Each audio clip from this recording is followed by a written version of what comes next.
welcome our wonderful followers of Virgins. We'd love to say first thanks a lot for everyone who is joining us today. It's so great to be here. And I want to officially welcome everyone to Vantage. This is our brand new show on Virgins. Vantage is going to be a show that focuses on talking to people who have different experiences in life, mostly people who have experienced difficulties, overcome odds, gone through struggles, and learned valuable insights. So we will be talking to people who have explored different parts of their lives, and hopefully we can learn better tools of how to navigate our life a little better. So today is the first episode of our show, and I couldn't think of anyone better than my good friend, Christian Blank from Germany. So big welcome, Christian. How's it going? Fantastic. Thanks for the invitation. Looking forward to our chat, and hopefully that'll be interesting for the viewers. Of course, of course. So how's things at home? How's your lovely wife and your beautiful new baby? Well, the baby is not quite a baby anymore. She's almost 2 years old, but we're still kind of drowning in diapers and that type of thing, trying to keep her happy, and her happy meaning being us happy. You know, the moment she's happy, we're happy. That's what I'm trying to say. So that's daily life, basically, keeping the little one happy, and it's good. It's very rewarding, and it's a lot of fun. That's good. That's good. I'd like to introduce you a little bit to our audience. So Christian officially is a scientist, but he's actually what you call a building biologist. He's actually the vice chairman of the world's largest building biology association. He's also a lecturer at the Institute of Building Biology and Sustainability. He's also a member of the commission responsible for international standards for building biology and testing. And he's gotten here over the last 10 years. So yeah, it's been a pretty impressive career. Maybe I should let you say a little bit more about what you do. Yeah, it's a pleasure. Building biology is basically the science that deals with the relationship between people's health and their immediate environment, which means the buildings they live in. And that can be office buildings, as well as residential private buildings, as well as cars or buses or trains or planes, whatever you use a lot. Basically any closed space that you live in interacts with your health through the toxins that you have in the air, indoor air quality. There is the microbiological side, which is, for example, fungus and bacteria, and electric fields, magnetic fields, electromagnetic radiation. It is noise level, noise pollution, the light quality that can interfere with the melatonin levels and hence the sleeping quality. What I do is I analyze those different factors, mostly on behalf of doctors in my network that send me to their patients in order to reduce the stress on the patients so that the patients can get well again. So basically, that is what I do, the relation between the buildings and all those factors and the people's health. And I analyze that and try to help people live healthier lives and have better sleep and help doctors with their therapy, basically, because that's part of the therapy. Wow. Would it be fair to say that you're at the top of your game because you are on the vice chairman of the largest association? You're on the board that checks the standards. So how does that feel like? It happened naturally. That's the thing. Sometimes when I look at it written down on paper, it looks impressive. But then again, it happened naturally. It was never a big leap somehow. It was just over a course of 10 years, I did something I really enjoyed, I truly enjoyed, and I was very curious. I wanted to learn as much as I still do, actually, learn every day. And it's a field that is developing a lot because there are, more and more new factors coming into our lives every day. So it's learning, it's being curious, it's enjoying that whole process and knowing that you're helping people. It's great feedback. If you do something you really like and you're successful at it, the motivation is huge. And And so it happened very naturally that I got into those positions when I was either elected into those positions or other ones I was appointed. So I was honored and I was happy, and I was ready to take the challenge, and that's how it went. Right, right, yes, yes, and I've seen you go right through, from the start to where you are right now, and I'm constantly impressed at how that's happened. There was a time where you didn't know what building biology was. Yeah. So I'm gonna, yeah. So and that's the time also, and I saw you. I'm gonna embarrass you a little bit here, Christian. I hope you don't mind that. But yeah, I remember when you were at the top of your game in the corporate sales position, where you were earning big bucks and making some real interesting bonuses. I'm gonna let you describe some of the big prizes you used to get from some of these big deals you used to get. No, it's a long time. It almost feels unreal now. A little over 10 years after that, so I'm getting back into and I'm going down the memory lane now. So yes, I mean, I was a sales executive and later on a sales manager in B2B sales. Our customers were basically the blue chips in the German and Austrian and Swiss, generally European, but not limited to Europe. At the end, the last couple of years, I was very successful there. I made really nice money. Yes, I won a couple of prizes. Give us some highlights, Christian. Come on. Well, there was something called a Millionaires Club. And the Millionaires Club was basically a couple of salespeople all over Europe who managed to have sales figures higher than €1 million in 12 months. Now, for us, in the area we worked, that was pretty substantial. And so I was one of them. And they invited us to a racetrack in the Netherlands. In one day, we were allowed to drive all different kinds of super sports cars, like from an Aston Martin to a Lamborghini Gallardo to a Ferrari F430 or something it was, to some Porsche 911s and so on. Mustangs, drifting with Mustangs and so on. And that was all on a real racetrack. So unfortunately, I even managed to wreck the engine of a Ferrari on that day because I had so much, I'm serious, I had so much fun with it that smoke came out, smoke started to like come out, and they had to then tow it. So yes, that was a day full of fun. Nice. Yeah, I know. So it was a day full of fun. We stayed in a nice 5-star hotel in the center of Amsterdam, and so on and so forth. So that was just a little gold nugget, a little, like an incentive we got. But yes, the income situation was great, better than it is now. Wow. I have to say. Yeah. So I definitely made a lot more money than I make now. And I managed. I mean, I didn't need all that money. I managed to put a lot of money aside. Like at that time, I earned so much that I really didn't know what to do with that money. And it was okay. But I would say that most months I was able to put at least 50%, if not 75% of my income just aside. So within a couple of years, I managed to save quite a bit through that because I didn't change my lifestyle too much. Just suddenly the monthly salary was way bigger than what I needed for everyday life, including vacation and including going out and eating and including buying new clothes. And I want to point out you were married at this time also, so it's not like you were living all this luxury of a single life. You were responsibilities of a married life, managing your family, your parents, and all that as well. That is true. That is true. And luckily, I put a lot of money aside at that time. So in a way, it made a lot of sense. And I'm happy that I didn't spend that money, but put it aside, and it served me really well. Then later on, when I decided to go down a different career path. If that sales career was giving you so much money, and you were at the top of your game, earning so much, why did you leave it? Well, I never liked sales. I actually detested sales. How can I say? When I first got into sales, it was because of the idea that earning a lot of money, the earning potential, would give me the life that I'm looking forward to, or the life that I thought that would make me happy. So the first couple of years in sales, and most sales that I did was cold calling. It was always B2B sales, and it was always cold calling, which is very unpleasant for most people, me including.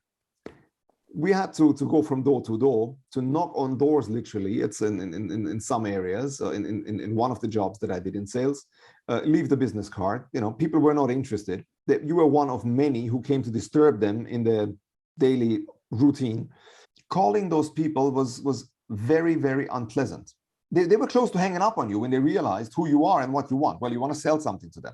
So you've got the time for an elevator pitch, which is usually about 20 to 30 seconds, right? So you do your elevator pitch, and more often than not, they would just decline. They would, you know, sometimes friendly, sometimes not very friendly. They would decline. They would say, oh, thank you very much. You're the third, fourth, fifth person today trying to get through to me and sell me some stuff. Really, I don't have time for this. And that was the norm. So because there is such a high rate of negativity and impatience, those people don't want to listen to you either. They don't know you, after all. It's a cold call. You know, who are you? What do you want? Leave me alone. I'm busy. You know, I'm stressed out totally, like everyone is. Leave me alone.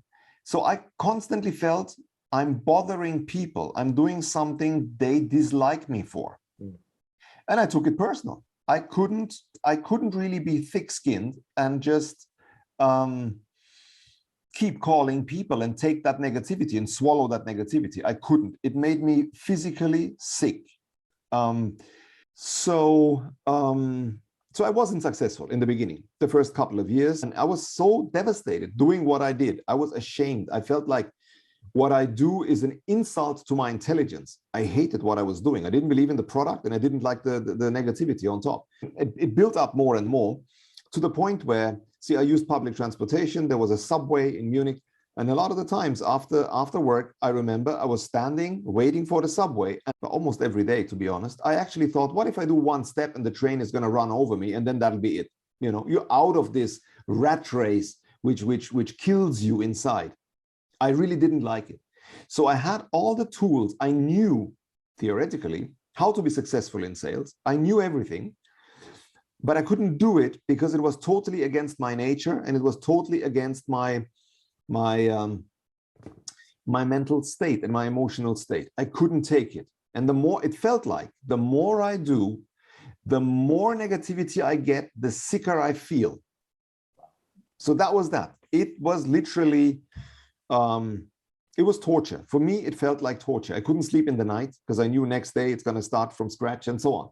Anyway, and you know, I wasn't happy with what I did. And of course, neither was my employer, because I wasn't successful.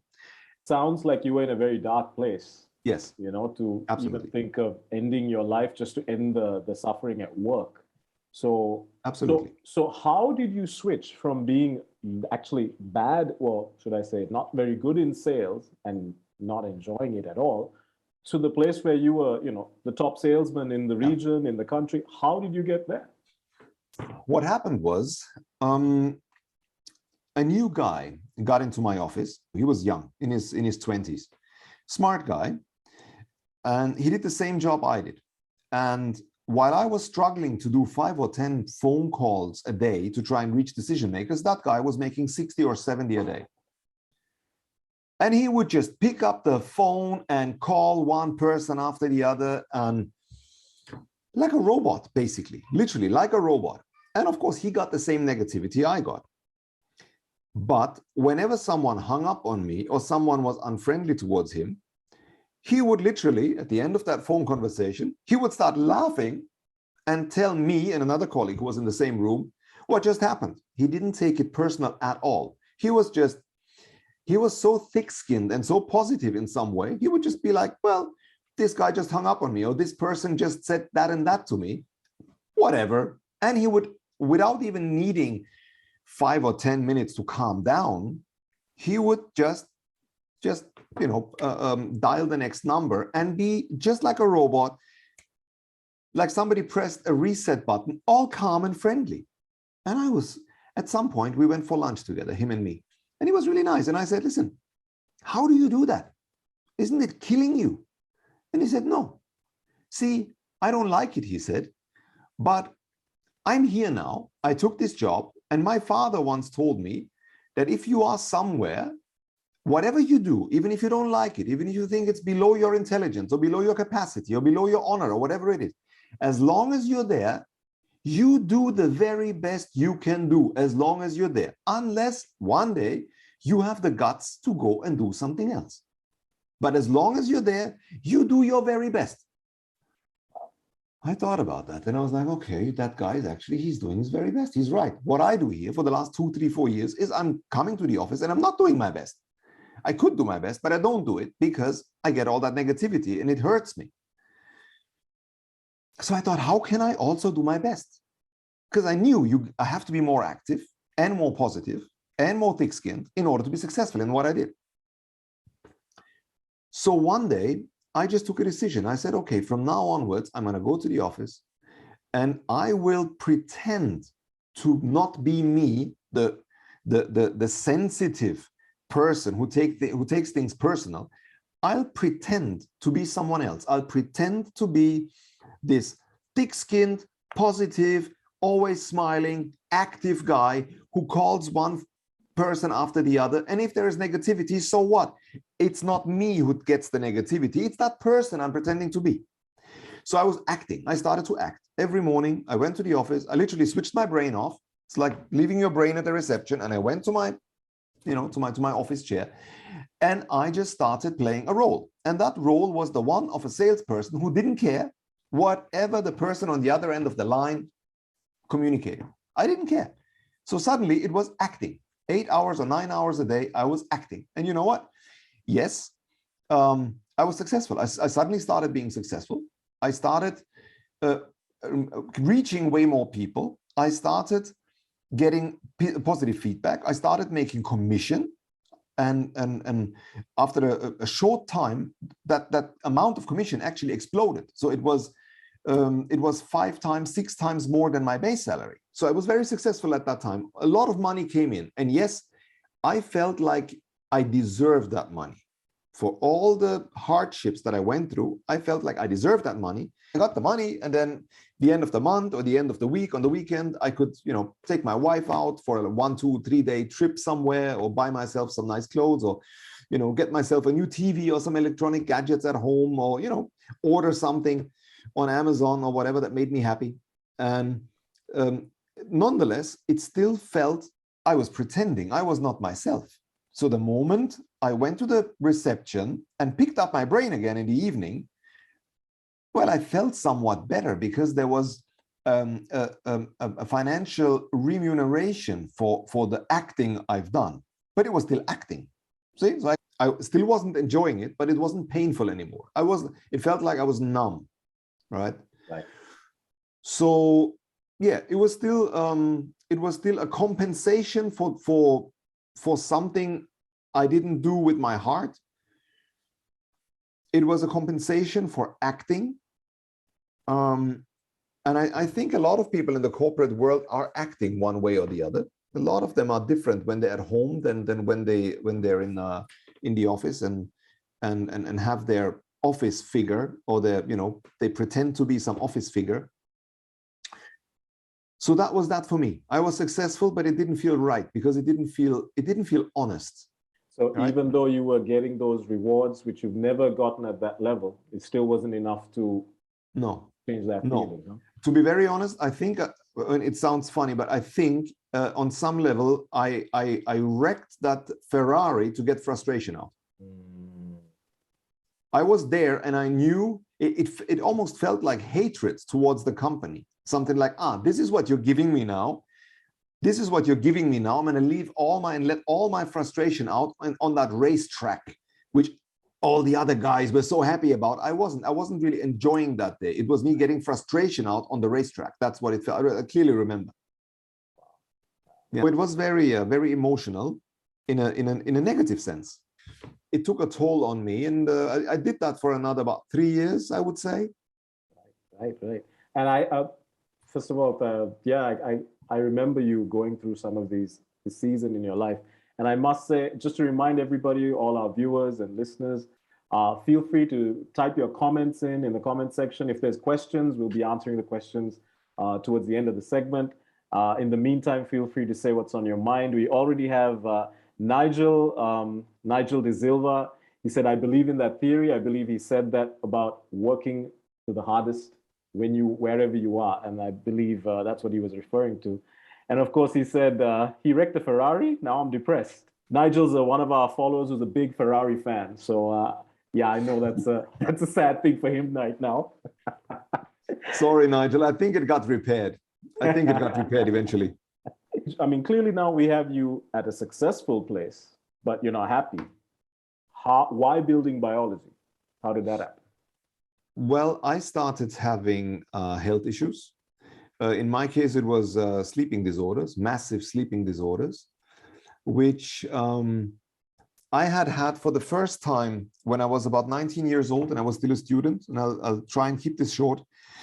And I remember it was 1999 that I spent a couple of months abroad in Spain. And when I got back to Germany, I got back into that apartment, from the first night, I couldn't sleep anymore. It was extremely hard to fall asleep. It was extremely hard to sleep through. I felt a lot of tension in the body. And at first I thought it was stress or anything like that, but it was more than that. I had all kinds of symptoms, like physical symptoms as well. So I went to the doctor, and they did all kinds of checks and sent me to a couple of hospitals in Germany. They couldn't find anything. But then at some point I realized that whenever I sleep somewhere else, at my parents' place or at a friend's place, that I don't have those symptoms and I sleep just normal, just absolutely normally. I could fall asleep and I could sleep through, and the next morning I was rested. Whereas in my apartment, that was not the case. So that was when I was about 22 years old. And so I realized that it must have something to do with the apartment, but I couldn't put one and one together. I didn't realize what that was. So one day I got back from university into the elevator, and then there were some construction workers with some big drilling machines. What do you do there with your drilling machines? And they said, well, over the past 2-3 months, we set up all the cell phone antennas, all the mobile phone antennas for all 4 network providers in Germany, as this is the largest or the tallest building in town. I saw that they had installed about 30 large antennas, and I had a distance of about 2-3 meters to the closest antenna between my bed and the antenna. So there was a lot of radiation there. And that's what it felt like. It felt like I'm electrocuted. I was under a lot of tension, a fast heartbeat, like a fast breathing. It was like I was constantly under extreme stress, adrenaline and so on. All those stress hormones were being let out and expelled into the system. So I changed apartments. I moved somewhere else, and that was gone. And then back in 2010, I moved from Munich into the Frankfurt region. And the first night I had, and I was already doing the successful sales job we were talking about. And during that time, I was a sales manager, so I had a team as well. The first night in Frankfurt, I had the very same symptoms that I had back then when I was a student. So I realized it has to be some kind of an electromagnetic stressor, but I didn't realize what it was because there were no cell phone antennas close by. But it was the same feeling, so it felt a little off. I started calling around, and they gave me the name. I called the guy, and that guy said, well, if you're electrohypersensitive, you can't live in the whole area northwest of Frankfurt. A lot of my customers have moved away from there. I said, what do you mean, a whole area northwest of Frankfurt? He said, there is an American radio station which has their antennas right in a residential area, and that you can receive, that you can hear even in Norway, in the north of Europe, so thousands of kilometers away. And I said, okay, hold on. What does that radio station look like? And he said, well, there are 3 tall masts, about 80 meters high. In the night, they have a red little lamp on top of them. And from my balcony, I literally overlooked those 3 poles, those 3 masts. So I had no clue those guys emit radiation at that time. But again, I had moved to a spot where I was being totally irradiated, right? The radiation was so strong that if at night you walked around with a light tube, those neon tubes, just holding it in your hand and going for a walk at night, close to those antennas in the immediate vicinity, it would light up. So without any power source, sure, just one of those light bulbs in the air, it will light it up. Absolutely, because the energy in the air is strong enough. So, okay, I said, what's the solution? He said, well, these are certain frequencies we can't really do anything against. You'll have to move away. So we moved to the city we live in now, to Wiesbaden. Now, for as long as I lived in that apartment close to the antenna, I couldn't sleep in my in my own apartment. Again, I had very strong symptoms. So what I did, my parents had a caravan, an RV, a recreational vehicle. So I borrowed that RV from my parents and I slept in the RV, but not in front of my house, obviously, because the radiation in that area was strong. I drove away behind some hills, which was about a half an hour drive every night. And I slept in the forest behind some hills where there was no radiation. So for about 3 months, I slept in an RV in the middle of nowhere, in the forest, because there I could sleep through. It sounds weird, but you feel different if you are rested in the morning. If you sleep in, you sleep through, and in the morning you're fit. You have no brain fog. You're just fit. So I did that because it was necessary, because I was still doing my job. But that was while I was still doing my successful sales job. That was the first big sign showing there is something out there for you. There is a purpose. I found it very interesting. I asked that building biologist, that electrical engineer, whether I could learn all that from him. This is the first time you're even introduced to a building biologist, building biology. This is the first time you're even aware of this, right? When this Absolutely. At that time, all I knew was I can't sleep. I feel really horrible because I've had a tremendous lack of sleep. And it's not only the lack of sleep. There were symptoms, there were reactions in my body. I don't want to go into detail, but literally you felt very, very sick. And suddenly that was gone. So I realized this is amazing. There must be so many people out there that have sleeping disorders, sleeping issues, and they all don't know about it. And it can be so easy if you know what you're doing. You started to feel like, hey, maybe I can help other people. Is that how it started to happen? First of all, it was more like an interest. I wanted to learn in order to be able to protect myself in the future. I just wanted to know, because see, having symptoms, feeling sick is not a nice thing, especially at that time. I was young, I was 30 plus. So I wanted to make sure that I won't ever have to go through those bad times again. It was a very selfish motivation at that time. Okay. In the back of my head, I knew that I don't like doing what I'm doing right now, even though the finances are great. So I started thinking, maybe that could be an area that I could learn more about and maybe venture in. So as I said, I asked that guy, that gentleman, and he was very open and said, sure, you can come with me to some clients. You can see if you like it. Who knows? Maybe one day we can even work together. While I still had my job, I started visiting customers with that gentleman. And eventually I realized that I might want to do a career in that field. I wasn't sure in the beginning. I wasn't sure whether that would be enough to have a decent life. Of course, being self-employed would be totally different than having a safe income every month. And now I already had a customer base in sales. So even though I didn't like the job, there was a very nice monthly income, even without too much of cold calling. So giving that up wasn't easy. You have like a really nice, source of income on the one side, and then maybe something you like on the other side with a very insecure and uncertain financial development. So I really didn't know. For at least 1, 2, 3 years, I was constantly doubting myself. I was learning it for myself.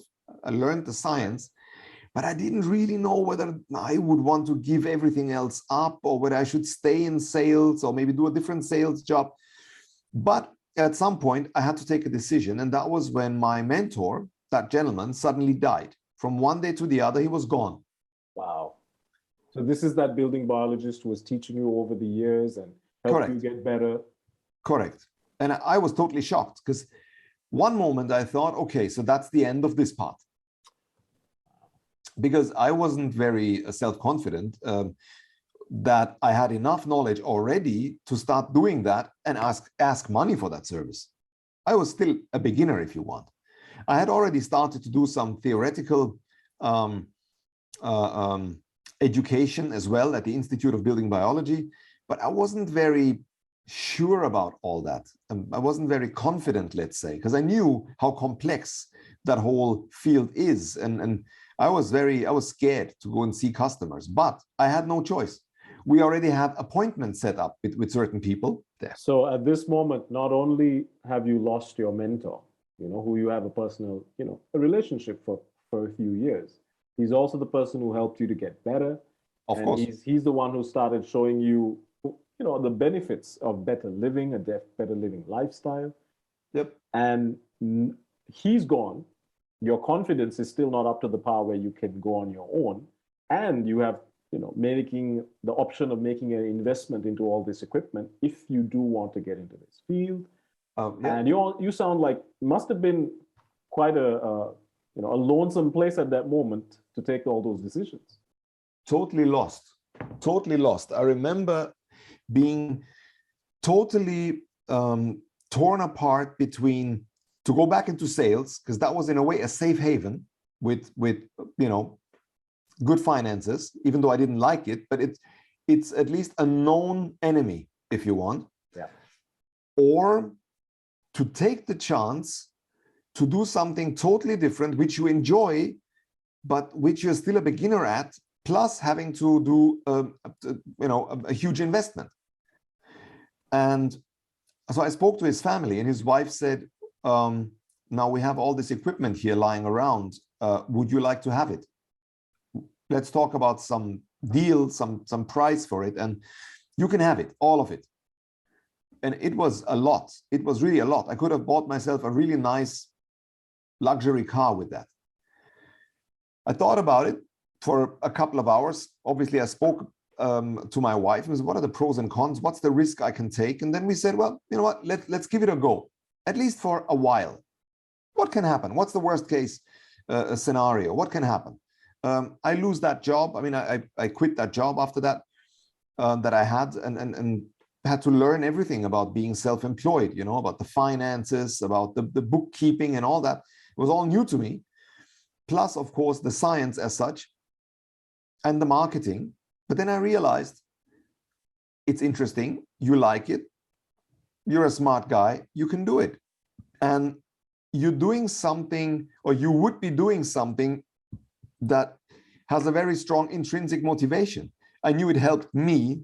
And that would be the first time in my life where I would build something based on absolute how do you say, being absolutely convinced. I was convinced that whatever I was about to do had a purpose and was right. It was not selling a product because somebody else told you it's a good product and just throw it on the market and we need to hit certain targets. It was something I knew is amazing, and it helped me to have a life again, and sleep well. I knew that I had all the sales skills to build a network. I immediately knew what I had to do in order to get customers, building relationships with doctors. And the moment I took that decision, the funny thing is everything fell into place. I spoke to my first mentor's best friend, who at that time was basically the founder of Building Biology worldwide. Wow. And he was extremely knowledgeable. He had written so many books about it. So we spoke about, that guy having passed away. And he said, listen, do you want to continue with this? I said, I'm thinking about it. And he said, listen, if you want to continue with this, don't be scared. I'm always here. You can call me whenever you want. And I'll give you all the support you need. And I knew he was basically the Pope of Building Biology, if you want, worldwide. Right. So that made a big influence on you gaining some confidence again, huh? Yes, absolutely. So I took the money that I had and bought all the gadgets. At that time, I didn't even know how half of those gadgets work. I literally had to try them out, and I was totally inexperienced because the guy was always with me and he knew what he was doing. So I was still learning. But I took the second mentor's word, if you want, and I kept calling him. And eventually he was like a father figure for me. We got so close over the years There were days we were on the phone with each other from 10 o'clock in the morning till 7 p.m. I had a source of more information and more, in a way, self-confidence. And then he was extremely successful when he was still active. So I realized, okay, it can be done. I knew what I had to do from the sales perspective because I had sales experience, but now I was selling myself. I was selling my own conviction, basically. I knew, it was basically, it was in alignment with what I felt. So suddenly it was totally different. I didn't have to act anymore. So what convinced you to take that decision? Was it having that second mentor that convinced you to go into? For a couple of years, there were doubts still, because at the beginning, I felt insecure going to customers. Here and there were a couple of projects I didn't make. There were months I didn't make any money. So luckily, in the meantime, my wife had a job. So we all lived on my wife's income, very low key. So I had time.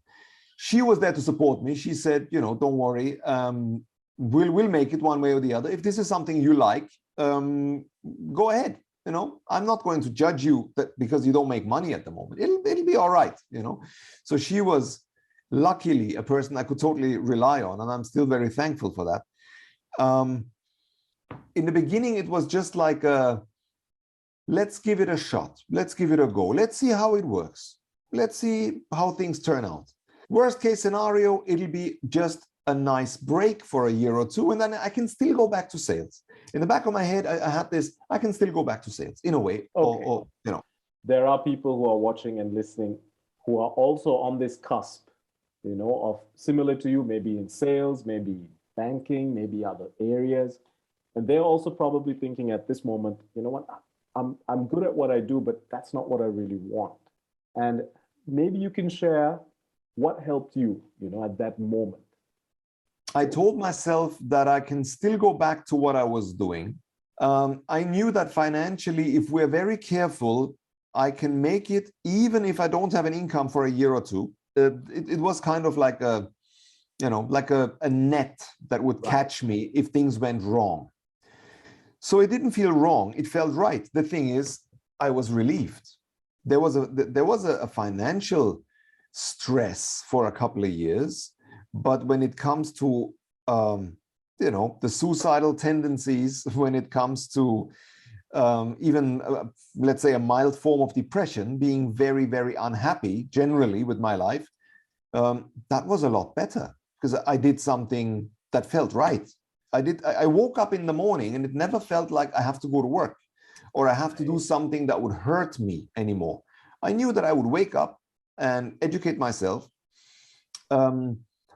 and maybe have an appointment here and there with some customers and trying to do my best there, of course, with some support from my second mentor. And it started feeling all right. And the better I got at what I was doing, I got positive feedback. When I got positive feedback, that was reinforcing again. It's like, okay, listen, you're getting positive feedback. You never got any positive feedback in the job that you did so far. Suddenly, the positive feedback I got started lifting me up. So going to work was a lot of the times uplifting. You helped people, they felt much better. They lost all kinds of symptoms, from irregular heartbeat to joint pain to nerve pain to sleeping disorders, all kinds of things that suddenly disappeared because I alleviated certain factors in their buildings. So at this point, so even though you're getting a few clients, you're making people better, you're seeing the results, but the money is still not that great, right? Absolutely not. Yes. In the beginning, I might have had maybe one appointment every 2 weeks. Wow. Then later on, it went to an appointment a week. And it took a while, I would say at least 4 years. Wow. Until I got to the point where I realized, all right, this can be a decent living. This can be a decent living out of something you are happy doing. Okay. So it took me a while. So I'm going to ask about those first few years. to learn what you did to become to the top level of where you are right now. You were at the place where, you know, you had to push through without having success. What did you tell yourself to keep going? How did you get through that period? That's a very tough one. It's a tough one because it wasn't as straightforward as it was in sales, where I said, just act and you'll do fine. Here, I didn't have to act. I just had to be myself. I guess it was understanding that what you do is something that is totally in alignment with your true self. It felt absolutely natural. So the longer I did it, the more I realized I don't feel like I'm working. It doesn't feel like I have to work anymore. I sometimes had appointments with customers where I worked a lot more, long hours, a lot more than in my sales job before, which was a 9-to-5 job. I would sometimes work till 9 o'clock in the evening or 10 o'clock in the evening, but it still didn't feel like work. It was suddenly, it felt like I'm in the right place. And the more I felt like I'm in the right place, the more it felt natural to continue to get better, to invest more money into a new gadget, into new technical equipment, to do more seminars, to broaden your knowledge. It was natural. It was not one experience or one moment in time where I said, this is when I take the decision to stay. It was literally, it was a gradual process in which more and more things fell into place and everything felt totally natural. I just kept doing it. As I said, I was elected and also appointed to certain positions because people realized, okay, this guy, he's still new, but he's already been doing it for 4 or 5 years and very promising because he seems to be very motivated. So I got a lot of encouragement also from other people around me and also support from other people around me. And I realized you do something that you like because you like it and you don't have to act anymore. You get better at it naturally. The better you get at it naturally, the more people realize that, and you might even get support. Right? And the more that was the case, the more things fell into place, and it still felt absolutely natural and good to me. The more that whole alternative of going back to sales started looking ridiculous. Literally, it started looking ridiculous. It's like, why would I ever take that position again in which I was totally unhappy? So that vanished. And nowadays, that's not even an option anymore. It's literally like a ridiculous thought. It sounds like to me that you started learning more about yourself just by doing what you like. Yes, of course. I mean, in a way, if you do something you enjoy and you don't have to pretend anymore, and if you stop comparing yourself to others, that's something that I had a big issue with. Because of course, I would look at other friends of mine who had stayed in the field of sales and who didn't mind the negativity as much as I did. They just stayed in the field of sales and they've got amazing careers and they make literally somewhere about 5 times more money than I make right now, easily. So of course, there was some kind of might this be the wrong path? Because you have potential. You could have done well in that area financially, much better than you do now. It was more before, and in sales, there is definitely more money, at least, than doing what I do right now, than in the field of building biology. But I told myself that I need to stop comparing myself to others, because comparing yourself to others is not going anywhere. You need to compare yourself to who you were yesterday, or a week ago, or a month ago, or a year ago, and realize, is there some kind of a positive development? And I started accepting myself. I'm totally happy the way I am right now. See, if I meet my old classmates or whoever, I'm a building biologist. I do something in a niche, you know, a geeky, nerdy little thing somewhere in a niche, but it feels absolutely right. And yes, my circle of friends has changed. There were people who they never really understood what the hell I'm doing right now. I was tired of explaining to them why I'm doing it. So I lost friends. Yep. And I gained so many other very interesting and great people as friends, and so life has changed as well, and it feels natural. Yes, you're right. You come to terms who you are, you come to terms what you want to do in life. And I'm in the lucky position where I can do something I believe in, something that has a purpose, something that is not purely being just one little piece in a big machine in the corporate world, but I'm someone who can even shape, I can even shape my work environment. If I think that the guidelines that we're working with are not 100% and they need a little bit of improvement, or some twisting here and there, being on the board, on the board responsible for those guidelines, I can bring that up and I can bring up my case. So even the grounds of my work and of my field can be influenced by me, and not a lot of people can say that. I love it. Yeah. Right? Yeah. You said one of my favorite words. You said, you found purpose in what you're doing. What did you mean by that? See, when people call me, they usually call me seeking out for help. They have some health issue. Usually they have some kind of health issue. And I'm in the lucky position that I can offer them my assistance. I can offer them my help. There is no guarantee that I can help them with what I do, but there is a valid chance that I can help them with what I do. So whenever I load my car with all my technical equipment and drive somewhere, apart from the fact that I already enjoy the drive, because I know that I'm going to nice people that are very positive. They're expecting me there. And first of all, I get a cup of coffee or a cup of tea, and we chit chat a little bit. It's a nice working day. That's how my working days usually start. No more doors slamming in your face and people cussing you out on the phone, huh? Not at all. I mean, first of all, I don't do appointments before 11 a.m. So that's a luxury that I have. Okay, now it's a little different with our little one, but I used to be able to sleep in. But the purpose is literally, you come into a household where there is hope and expectations that you might be able to help. And in many cases, I am able to help people.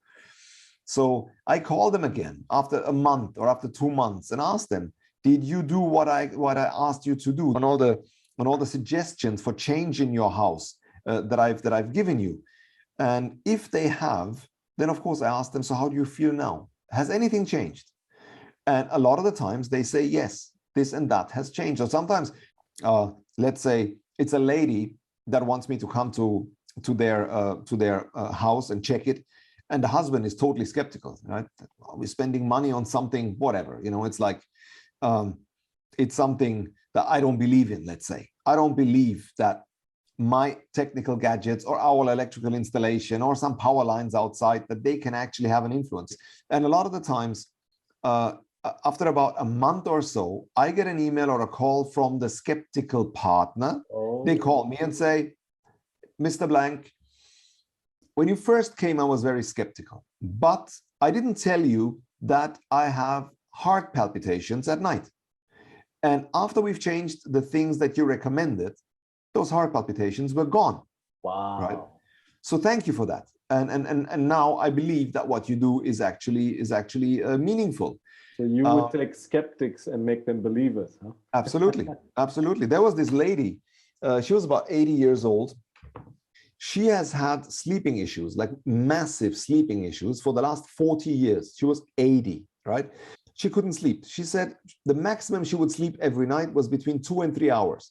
And that is at the age of 80. So the woman was devastated. So when I first arrived, the husband already welcomed me at the door, at the entrance door, and pulled me aside. The husband was about 85, still totally fit, right? No signs of Alzheimer's or anything. He was really, really fit. And he said, don't worry, Mr. Blank. You don't have to go into detail with all those measurements. It's not real. My wife is a little cuckoo. I said, okay. Well, she said she has sleeping disorder. Yeah, whatever. there's nothing wrong with this house. I'm an architect. I built this house. Oh, So I realized, all right, so this is you're dealing with a different kind of skeptic. Yeah, because this was his work. So how can somebody come and criticize it? So that was interesting there. And I said, don't worry, now I'm already here. Let me just do my work and we'll see, right? And so we did a couple of measurements, and there were very, very strong magnetic fields, which are rather seldom in buildings. Those fields are a possible cause for cancer, and that has been defined by the WHO. So anyways, there were those type of fields, the alternating magnetic fields, in her sleeping area, in her bed, right? And so I put the bed aside, and still, wherever the bed was positioned, there were really strong magnetic fields. So I was wondering that, in the middle of the room, basically, there were magnetic fields, but that was exactly where the bed was positioned for all these years. So I asked the owner, right, what is underneath this room? And he said, just a basement, like a regular basement. In Germany, most houses have a basement. I said, okay, it's a basement. So what's in that basement room? And he said, nothing. And he actually got a little aggressive. And he said, nothing. I said, what do you mean by nothing? He said, the room is empty. There is nothing in that room. And he was basically like really getting pushy, basically telling me to back off. Oh. And I said, can I see that room, please? He said, yes. So he went downstairs. He went ahead. He was actually very impatient and annoyed, getting annoyed because I was being persistent. Because I wanted to help that woman. I realized she hasn't slept in 40 years. Wow. So when we got into that room, the first thing I saw was a thick cable, a really thick cable on the ceiling. And it was the cable that, that was basically the main circuit for the whole house. That was the power cable that brought the electricity from the big power line under the road into the house. Right. All that electricity was flowing through that big cable, and that big cable was literally just this much, like let's say 50 centimeters, under that woman's bedroom, under that woman's bed. So it was super easy. The solution was super easy. All I said is move that bed, swap the position of the closet and the bed, put the bed to the wall and put the closet somewhere else. I don't care. Find a solution, but put this bed like 3 meters away from this cable. So they did that immediately. And the next day, the woman called me crying and said, I don't know what you've done, but it was the first time I slept through in this house. Wow. In 40 years, huh? In 40 years. And I was very happy. And of course, now again, I didn't want this to just be some kind of a coincidence or maybe some placebo effect. So I said, that's great. I'm very happy. But I'm going to call you again in a couple of weeks and see how you were doing. Right. So I called her again after about 5 weeks. And I said, so how's your sleeping quality? Has it stayed well? And she said, if you were here right now, I would hug you. Because I never thought that I would ever find sleep in this building. I had to wait for 40 years to be rested in the morning. And now I'm 80. My whole life, I thought this is how I sleep. And after 40 years, somebody came and gave me life quality at the age of 80. Okay. Wow. So that's what I mean by purpose. And you can't. How did that make you feel? I still get goosebumps talking about it now because that was not the only case, but it was just a beautiful example. And I love collecting those case studies and putting them on my website because it's just, that's the most rewarding part. My biggest motivation, apart from the fact that I know it helped me and it can help others, is that it does help others. And the feedback that I get is just something else, right? So if you do, the more I do it, the more I love what I'm doing because I see that there is a purpose. Whenever I wake up in the morning and I know that I have a certain project to do, I know it's people who have a wish, a problem, an issue, health issue most of the time, and I am in the position to help that person. And that is what I mean by purpose. It's absolutely fantastic, and you can't pay that. Literally, going back, thinking of going back to sales and doing something dumb for someone else who then buys himself a big car and a big villa and goes, into a 5-star resort all the time and posts his picture on Facebook. I'm not going to make someone else rich. even though I get a piece of the cake, because what I do now is purposeful. But that can be anything, whatever you do and really like, and you make someone smile, or you create something that is a benefit for someone else. It's totally different. So I would always look at doing something that is purposeful, like that is a benefit not only to yourself and your bank account, but also literally to someone else in a tangible way.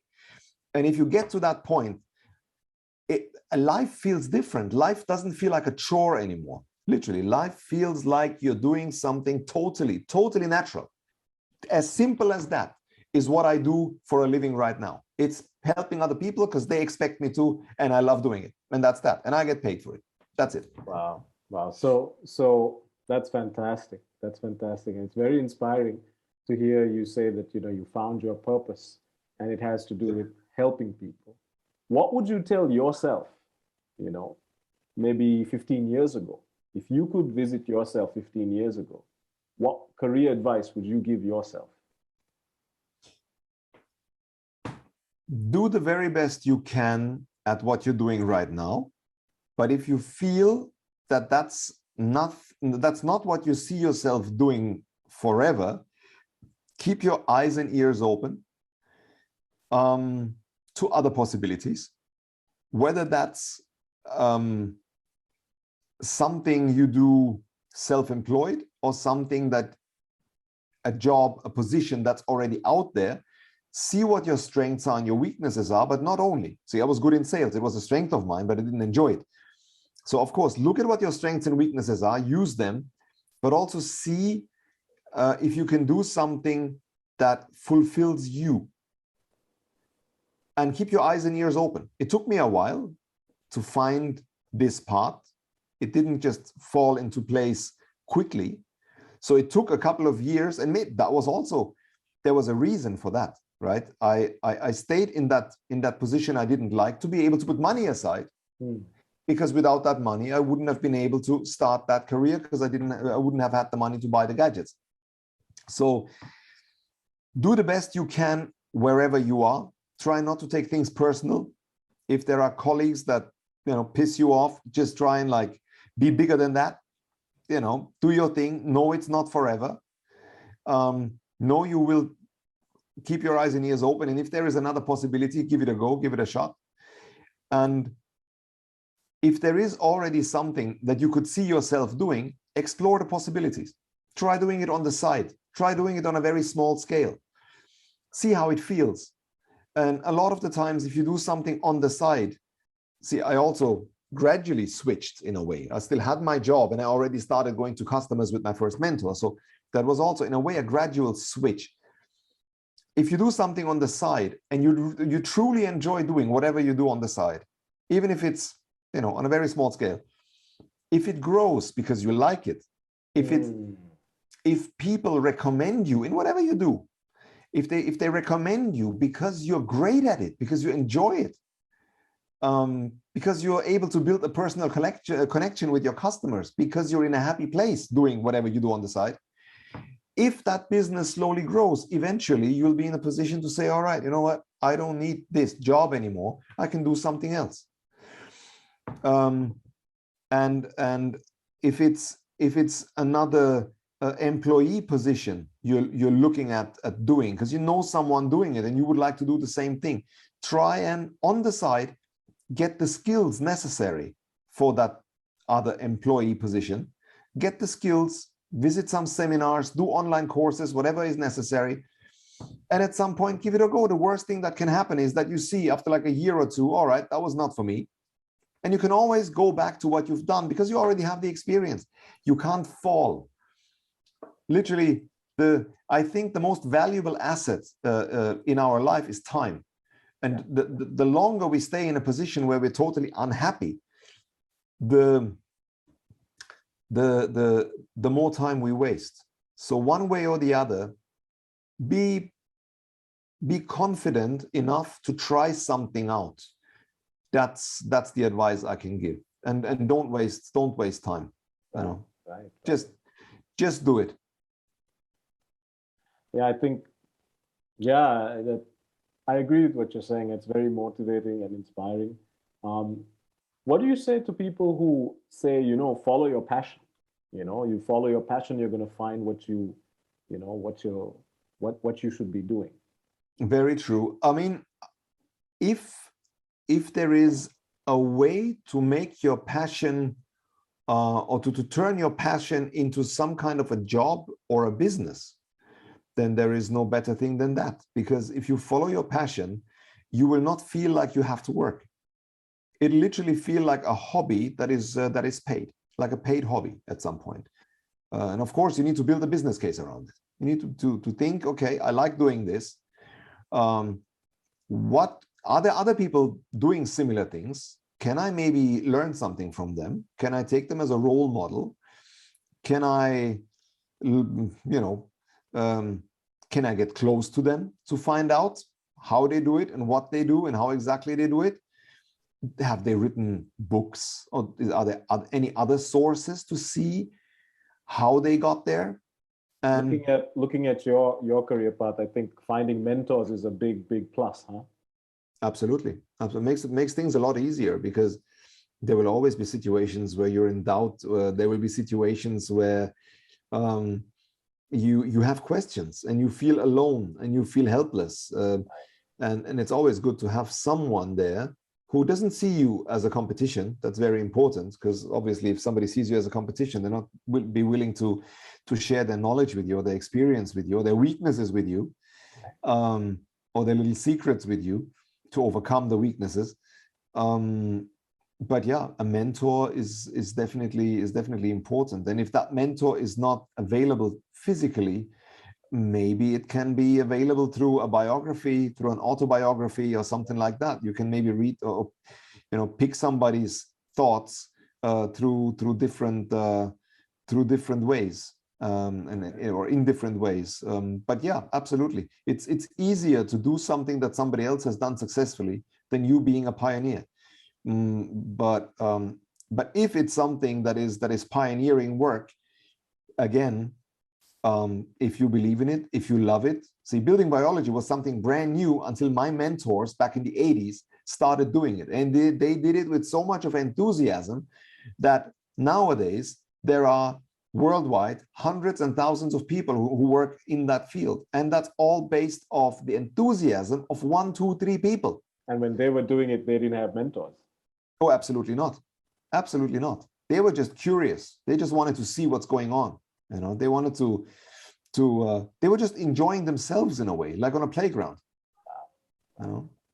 So yeah, that's very powerful. And I see some comments here. We have Dilini Saniviratna thanking you for your inspiring story. She says, I'm currently in a career transition, and your story was very encouraging. And especially, she said the part, don't waste time, just do it. I really like this. So clearly you're inspiring a lot of people in a transition period, Christian. And, I'm glad. Cool. Yeah. I want to ask one last question before we sign off. And again, that would be, to help our viewers who are on this cusp or change.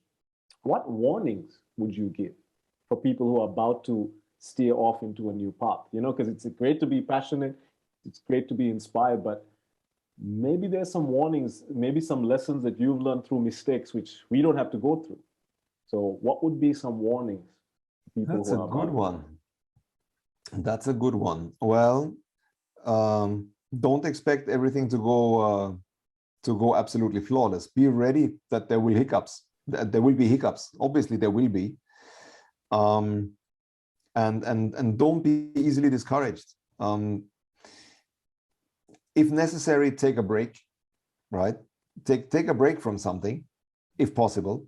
If you see that you're in a you met some end, you're in a dead end with your new endeavor, give it a little break. Doesn't mean that you shut the book, you shut the door, but give it a little break.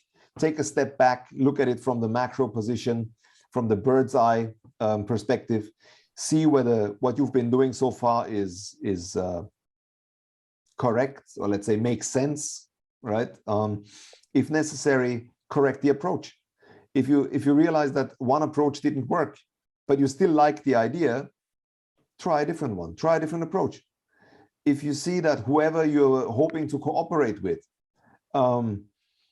if there is some kind of a cooperation, if you see that that person is not helpful, or is being difficult, or is being too negative, or whatever, don't be shy cutting people off in a friendly way, of course, and look for possibilities elsewhere. If something doesn't work, be flexible enough to try something else, try new approaches. Absolutely. There will be negative experiences as well. There will be moments where when you doubt yourself. I had a lot of them. And yeah, you said the first few years you were doubting, yeah, right? That's absolutely. Few years, that really hit me. Absolutely. So it's not just a few months. It was a few years that I really didn't know whether I'm wasting my time or whether I'm going down the right path. And yeah, luckily, I was stubborn enough not to give up. And persistency paid off eventually, right? And just enjoying the positive sides of it. See, the freedom that I have now, being self-employed, you can't have that when you're working for someone else. And I'm not saying that being an employee is a bad thing. I'm just saying this is something I enjoy. So, you know, if you manage to find your comfy spot in whatever you do, enjoying what you do, and something purposeful, there are so many rewards, not only in the job, but also around the job in your life. I can't imagine my life being any different than it is at the moment. This freedom, I would never trade it in for anything. Right. Absolutely. And yeah, Christian, thanks so much for sharing all those insights. I think you inspired a lot of us, and you certainly reminded me why it's worth finding your purpose. Then the work even makes sense, even if it gets harder. And Yep. I absolutely agree with you. So on that note, I'm going to close our segment that brings us to the end of our show. But before I go, I'd like you to maybe if someone wants to get in touch with you, maybe for some building biology help, maybe getting some advice on personal health and how they can improve themselves in some of the things that you described, or even maybe get some tips on finding their path and purpose like you did. Would you like to share maybe your social media handle or website or something? Maybe Absolutely. I think the easiest way would probably be to contact me via email. Well, can you share my email address maybe somewhere in the comments or the description of the video or something like that? So once again, Christian, thanks so much for coming on Vantage Live. This was you were my very first guest, and I'm so glad you were. It was great. And I think we have plenty of comments as well of people who enjoyed it. We have Nirmali Dias saying you gave some great advice. And Dilini once again said importance of a mentor was a big eye opener for her. So yeah, I think you inspired us all. So thanks once again for joining us on Virgins on Vantage Live. And yeah, we'll keep in touch and talk to you soon. It was my pleasure. Take care. Bye-bye. Thanks, Christian. Take care. Bye-bye.